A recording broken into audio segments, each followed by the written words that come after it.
Hey guys, welcome to the channel. I'm Chevy from The Millennial Parent, and today we are diving into our first ever mini-series about the NDIS and how to make it simple, easy and work for you.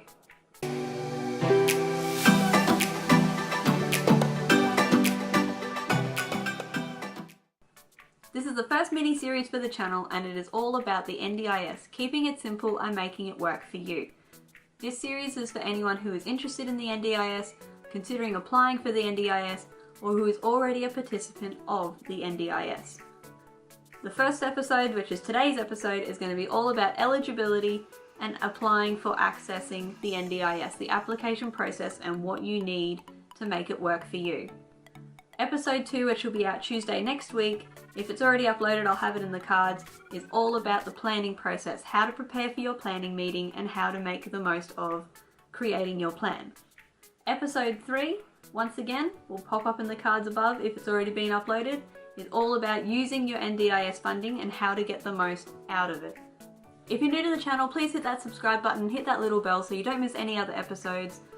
Also hit that like button to let me know that you're here, and put down in the comments below any questions you have about the NDIS. So quickly before we get into it, what is the NDIS?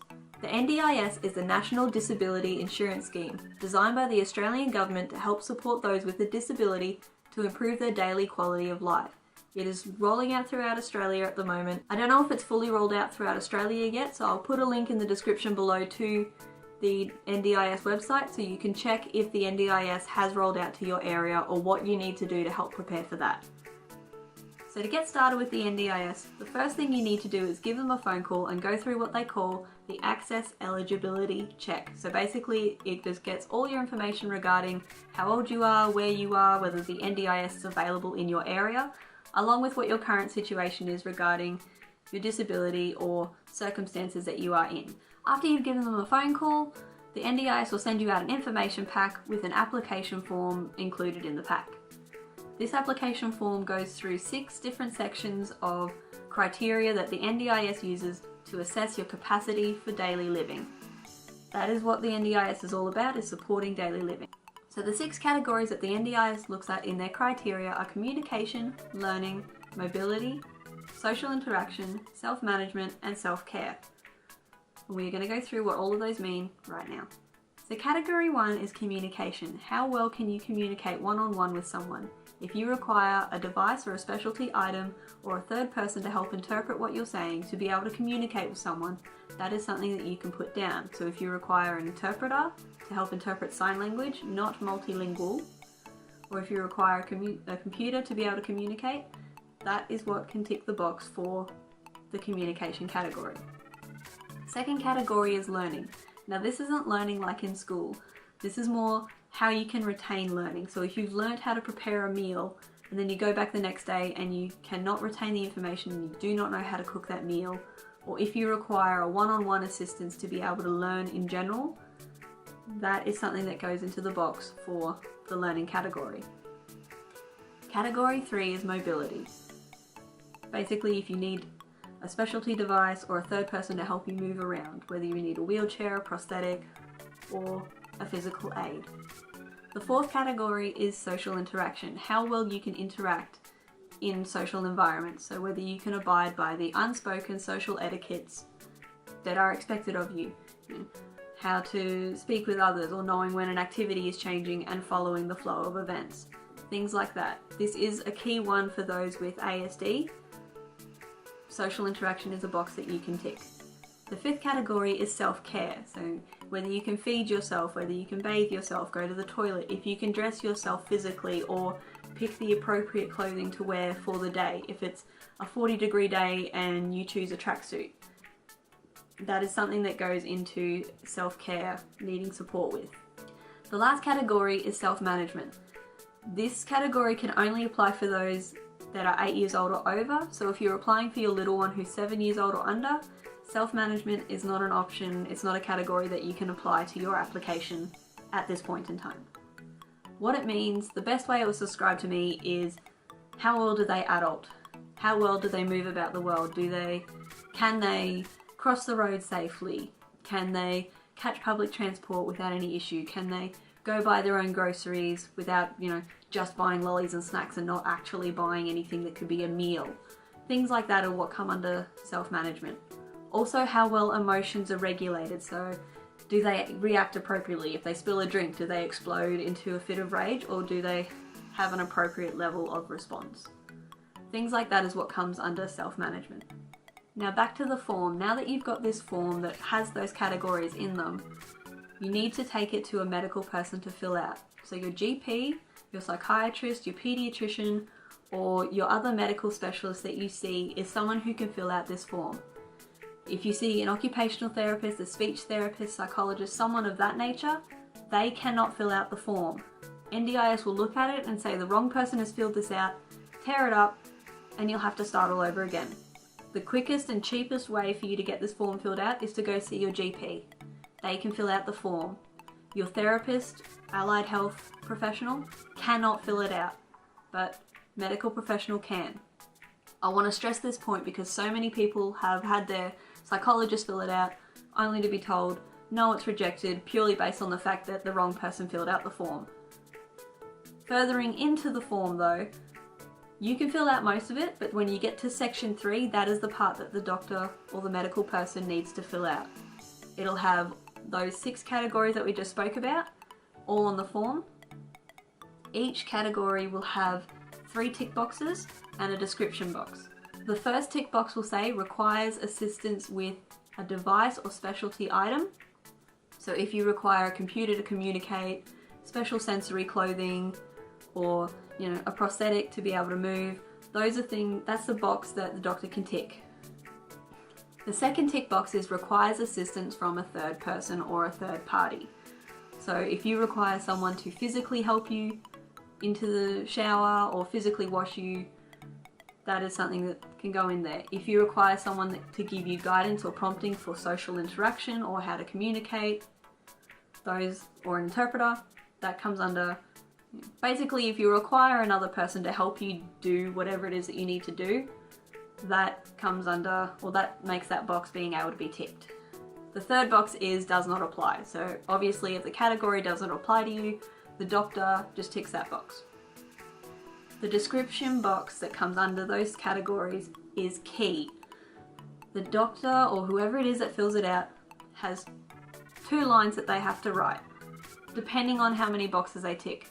If they tick 1 box, they've only got 1 line that they have to worry about. The first line is requires assistance from a specialty item or device, semicolon, insert the device.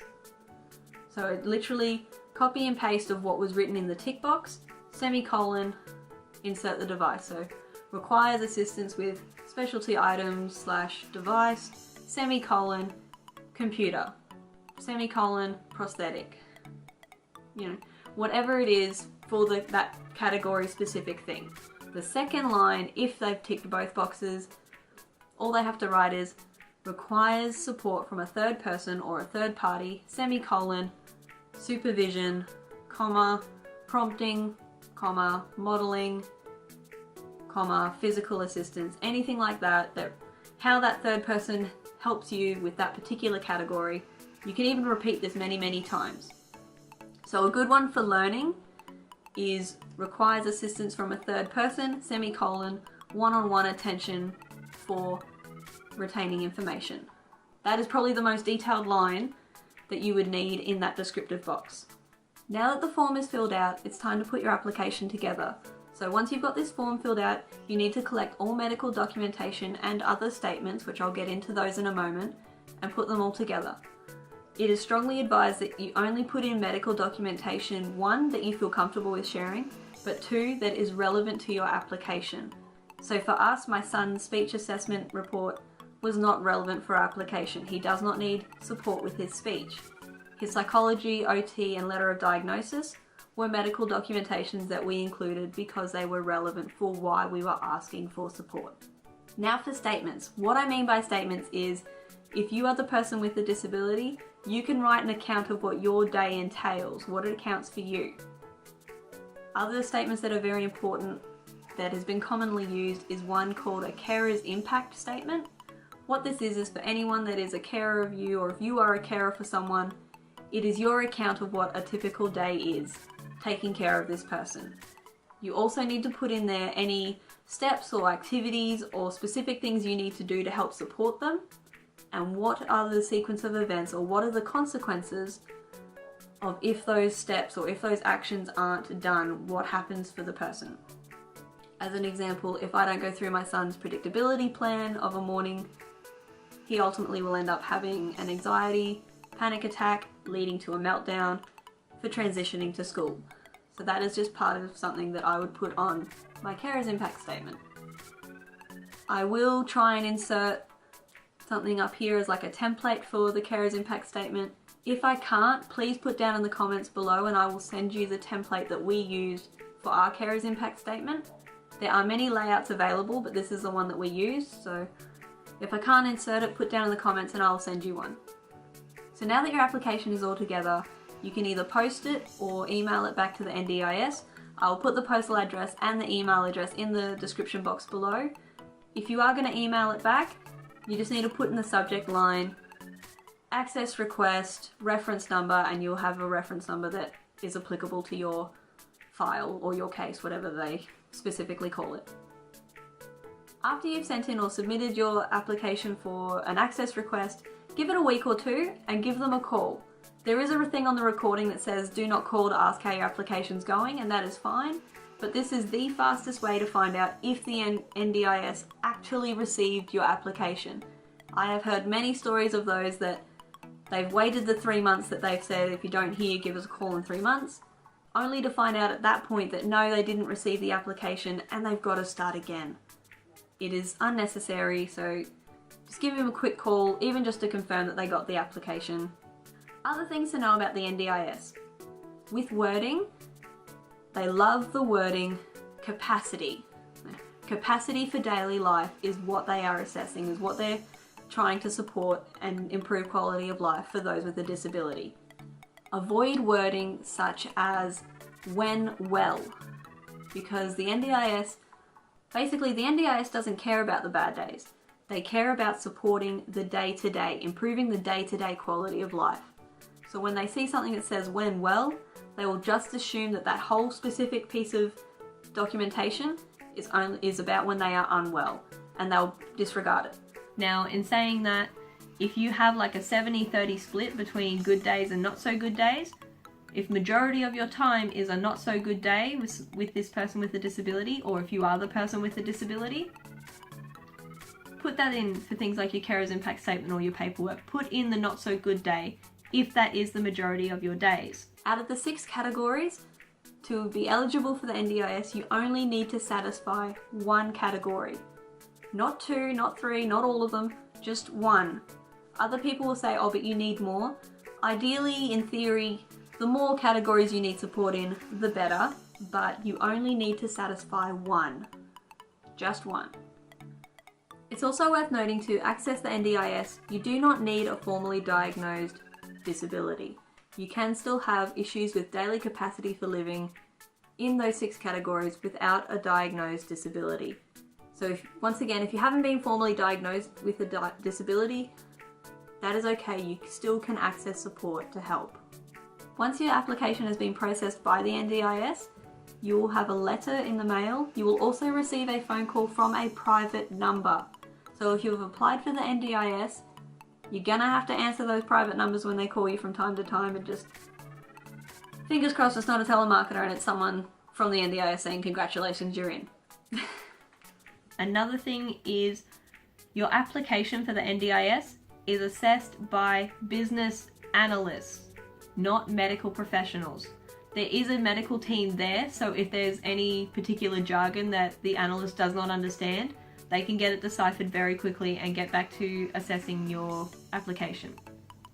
I will have a link in the description below to something called the NDIS Act, and it runs through those 6 sections that I've already spoken about, because they act as a checklist that the business analyst will use or look at to assess whether you should be gained access to the NDIS. Thank you so much for watching. I really hope it has helped. If you are considering applying for the NDIS, please do so. I was told it wasn't worth it, but honestly it is. Thanks to the NDIS, we were able to double my son's therapies. That has been a godsend. Please please apply if you are considering it. If you are already in the application process, good luck to you. I really hope you get in the door because it has just helped so much. It is not as big or as scary as they've made it out to be. Hit that like button if this episode has helped you in any way possible. Put down in the comments below any questions you have about the NDIS and I'll get back to you as quick as I can. If I can't insert that CARER'S impact statement template I mentioned, put down in the comments below and I will send it to you. As I said, there are many layouts for it, but I will send that to you. The next episode will be coming out Tuesday next week and it is all about the planning process. How to prepare for the planning meeting, what is a planning meeting and what to expect. Also tips that help the planning meeting go a lot more smoothly. If it's already uploaded, I'll have it up in wherever the cards show up. Hit that subscribe button, hit that little bell so you don't miss it if it's not up yet. And I'll see you guys next time. Bye guys.